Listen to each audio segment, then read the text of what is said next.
The Federal Trade Commission recently held a day-long hearing in Washington, D.C., where they invited automaker and dealer advocates and academics to discuss state motor vehicle franchise laws.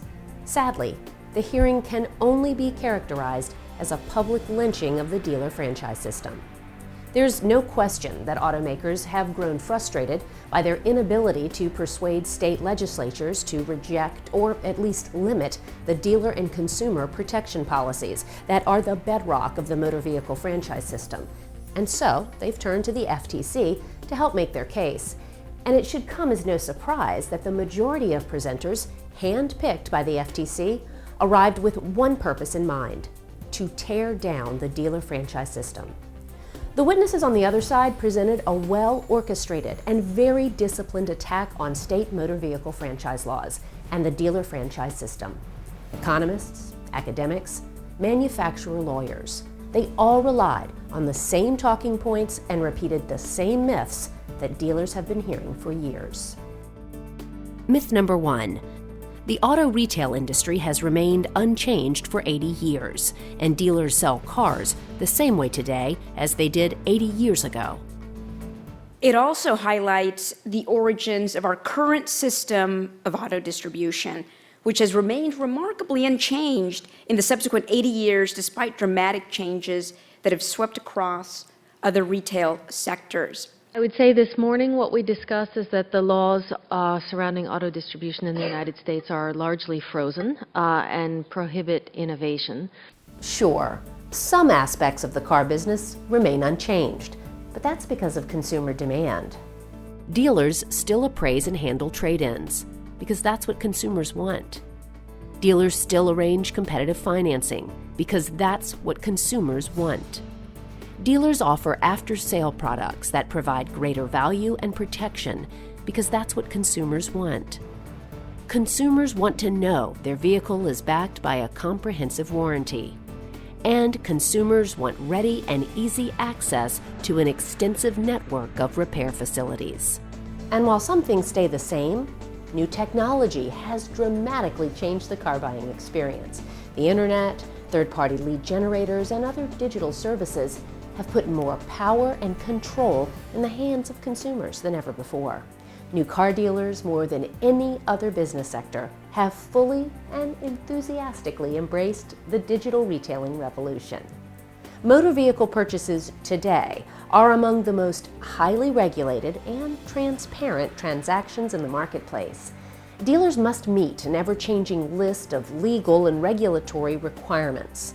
And legislatures all across the U.S. have been quick to make changes to accommodate innovative companies and to respond to new or changing market conditions. In fact, in 2015, 17 states enacted changes to their motor vehicle franchise statutes. And every year, for the past 10 years, an average of 20 states have done the same. So to say the car business is the same today as it was 80 years ago is just wrong. The franchise system is constantly changing, and new car dealers embrace this change. More importantly, consumers demand it. Myth number 2. The disparate bargaining power between small dealers and large automakers is no longer present in the marketplace, and therefore the so-called protections built into state automotive franchise laws for small dealers are no longer needed. In particular, there's been a reduction in the number of very small dealerships that used to exist. The ones that would sell just a few cars, but also gasoline and other things. That number has gone down dramatically. The dealer bodies have changed enormously over the years. We now have public companies, we have Warren Buffett, as we've described, we have private equity companies, and so the makeup of the companies whose protections are being afforded by these statutes have changed dramatically. There's been some reference already to the historic unequal bargaining power and some reference to the size of auto dealerships. To put a little bit of a finer point on that, average dealerships in the country now generate $50 million of revenue a year, are profitable, and the Fortune 500 dealer entities now generate billions of dollars. On average, the 6 largest dealer groups generate over $10 billion of revenues a year. If we have a setting where there's a huge dominant manufacturer and a small dealer who's beholden to the manufacturer, it may turn out to be the case that that manufacturer would abuse that power and, in fact, withhold payments for warranty work, for example, from the dealers. And consumers would be harmed in the process because dealers would not have the proper incentives to do the warranty work properly.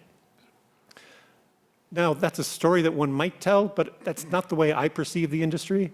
And I think a more realistic depiction of today's industry is that, in fact, we have many manufacturers competing against one another to reach customers. They do so through their dealers, but those dealers, notice now in this new picture, are not tiny little entities. As Dan has mentioned, they are, in fact, major players, major economic entities. In addition, if we just take a look at the list of dealers who are now currently on the Fortune 500 list of the nation's largest corporations, we do see the dealers showing up there. So that picture from back in the 1950s really does not capture the industry today, in my view. Well, once again, we're hearing about the auto dealers as victims, and I dare say that AutoNation, Penske, Group 1, Sonic, Asbury Automotive, and Lithia Motors would not all be involved, as they have been over recent years, of buying up more and more dealerships, only to find that every time they buy a dealership, they're once again going to be a victim. Why regulate this industry? Why can't we rely on competition? We're at the Federal Trade Commission. Our premise is that competition works in the marketplace, unless there's something unusual going on. What do you think's so special about this industry? Why can't you rely on contracts like other firms do? The mere assertion that there's a difference in bargaining power, that occurs in lots of places in our economy. Okay? We don't intervene in every single place, and we don't micromanage individual industries. So what is so special about this industry? Okay, let's fact check this one. True, there are a handful of large dealer groups doing business in the U.S. today, but they represent a small percentage of the 17,000 dealerships across the country. The vast majority of dealers are either single-point franchises or small groups of 2 or 3 rooftops. Take a look at the biggest publicly traded auto groups and how they compare to the biggest auto manufacturers. The top 7 publicly traded auto groups have a combined market cap of $18 billion. Toyota alone has a market cap more than 10 times that amount. And the combined market cap of the top 7 automakers is more than 25 times the amount of the top 7 public auto groups. These numbers represent a staggering difference in bargaining power. And those are the biggest groups in the country. Now, bring this down to the local level, where the average dealership is worth anywhere from a few $1,000,000 to several $1,000,000. And it's plain to see that in an economic or legal test of wills, these uniquely local businesses are just no match for these powerful automakers. Myth number 3. The franchise system creates exclusive markets that stifle competition. The FTC continues to examine the complex system of automobile sales, and we're still asking whether consumers benefit from that system or if change is needed. While some regulation may be beneficial and necessary, regulation can have detrimental consequences for consumers if it harms competition or stifles innovation. We must continue to consider whether state laws under discussion here today are necessary to protect dealers against abuses by manufacturers, or if they serve some other purpose. One of the other consequences of these regulations is they sort of, obviously they protect dealers, and they give dealers a bit of market power. The consequence of having market power, as an economist, you would say the prices are too high. If prices are high, then fewer car sales occur. This is not in interest of consumers, not in the interest of car makers to some degree. So I think that we have the problem that these statutes don't create stability so much as inflexibility. And the two things can look alike, but they are very, very different in practice. I would say in general, the impact of the laws on consumers is in a marketplace that is dramatically changing, which I've described in many ways today.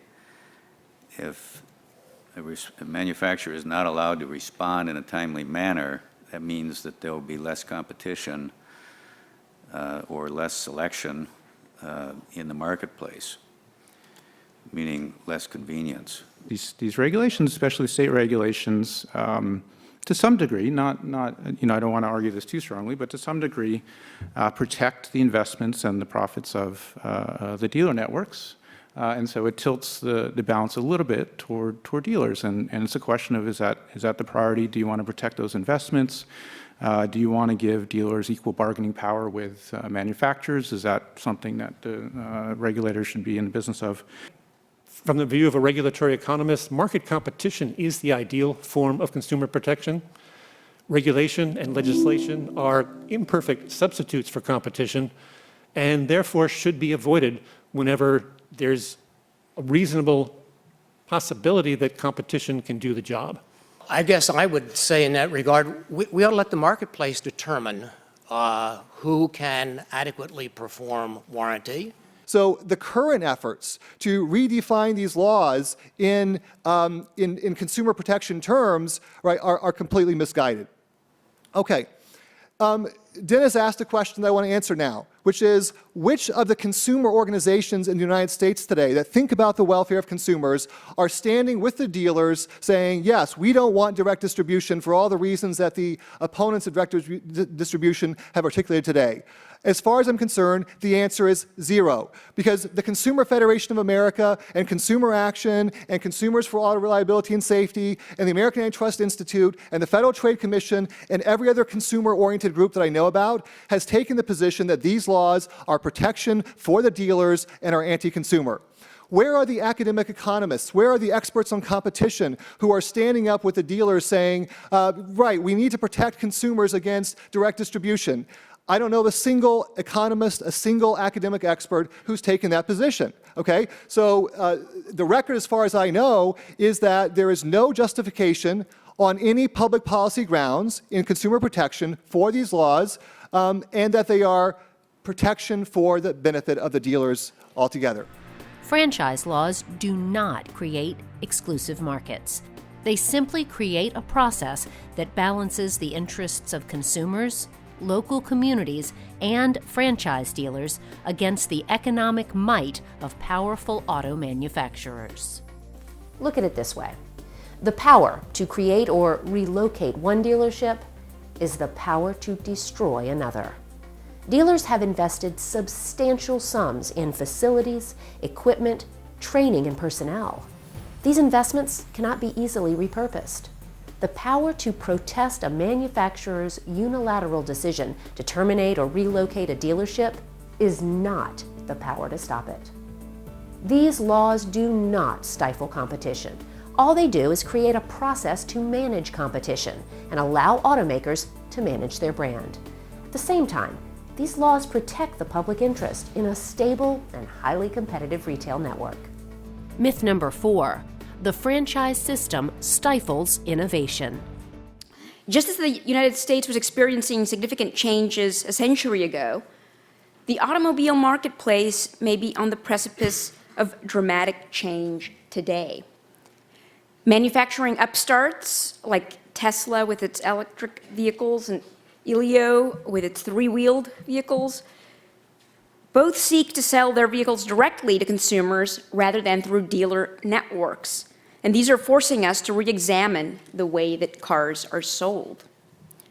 Moreover, evolving trends related to the sharing economy and autonomous vehicles could change the demand for and the sale of cars. So with today's workshop, our aim is to explore these issues in greater depth and examine their impact on consumers. While some regulation may be beneficial and necessary, regulation can have detrimental consequences for consumers if it harms competition or stifles innovation. We must continue to consider whether state laws under discussion here today are necessary to protect dealers against abuses by manufacturers or if they serve some other purpose. So the questions that these new industries and new technologies and the changes in the market bring to bear is, what are going to be the likely effect of these technologies on the franchise system and on the sale of cars and on these laws, but at the same time, how are the laws going to affect the entry and the development of these innovations? The problem is the overreaching motor vehicle laws that prohibit the traditional manufacturers from having even the option to respond to consumer demands, market needs, or competition in any way other than through the traditional channels, regardless of the circumstances. It's the one-size-fits-all point that was made earlier. Suppose that as a result of the more widespread adoption of rideshare and autonomous vehicle technology, auto sales move less to individual consumers and more to large, sophisticated corporate or government fleet purchasers. If one of the rationales for the current distribution system, which as I think we heard earlier today many times, is the need to sort of protect consumers and provide service to the individual consumer who may not be fully sophisticated about their automobile, would this type of shift really undermine or change that rationale? Another thing I've been thinking about is, suppose that we have a number of new entrants that consumers really love. I'm thinking of, things like people are really loyal to their Apple products. Suppose there are new entrants of that caliber who do not want to use the franchise system. What type of pressure might that put on the direct distribution laws that are currently in effect? Similarly, and I think we heard about this in the warranty panel, there's more and more ability to deliver over-the-air repairs. Once consumers start to realize that this is possible and is much more convenient, potentially, than having to go to dealers, will that put pressure on the dealer system and some of the regulations that are governing it? You do need to test drive, look at the features of the car, physically touch the car perhaps. There are many interesting ways to organize that. It's not clear that the franchise model would be the one. It might be a company-owned store, it might be something else, I don't know, but we could experiment there.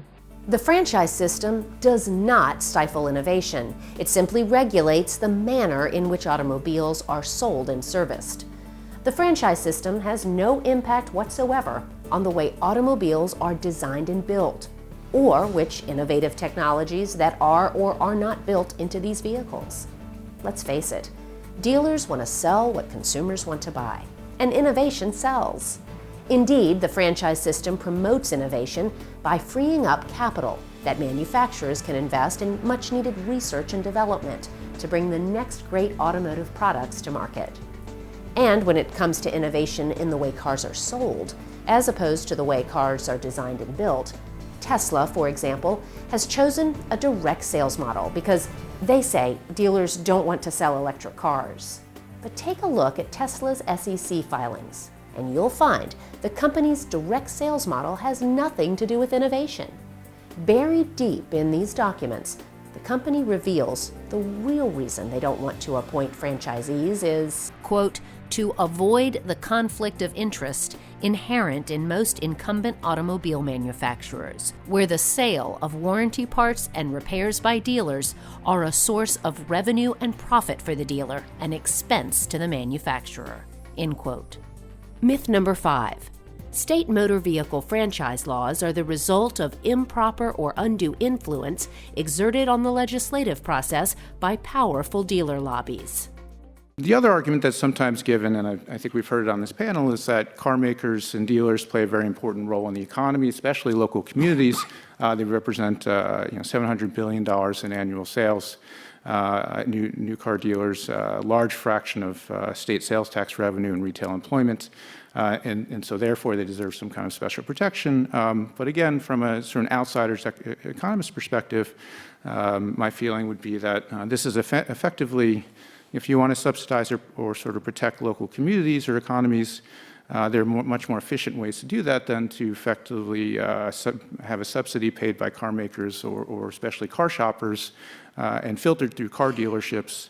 It's not a particularly efficient or fair approach to sort of protecting communities and economies. So that's That's sort of what I hope, or what I think is sort of an outsider economist perspective. I quote from an article by two brilliant people, Francine Lamontagne and Fiona Scott Morton.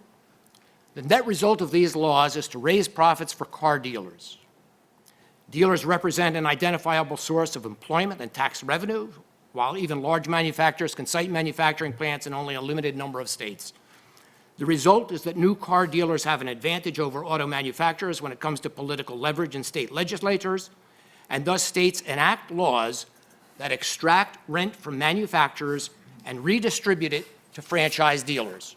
If this regulation that we're talking about today really is in the interest of consumers, is it the case that it's consumer groups that are asking for it? Or instead is it that the franchise dealers are asking? And if it's the franchise dealers, does that tell us something? Let's imagine the state legislature said, we are very concerned about the local family-owned video store. It's important to local communities to have a video store. And to help these communities, we're going to pass a law outlawing internet movie downloads and requiring consumers to visit a video shop and rent a video if they want to watch a movie.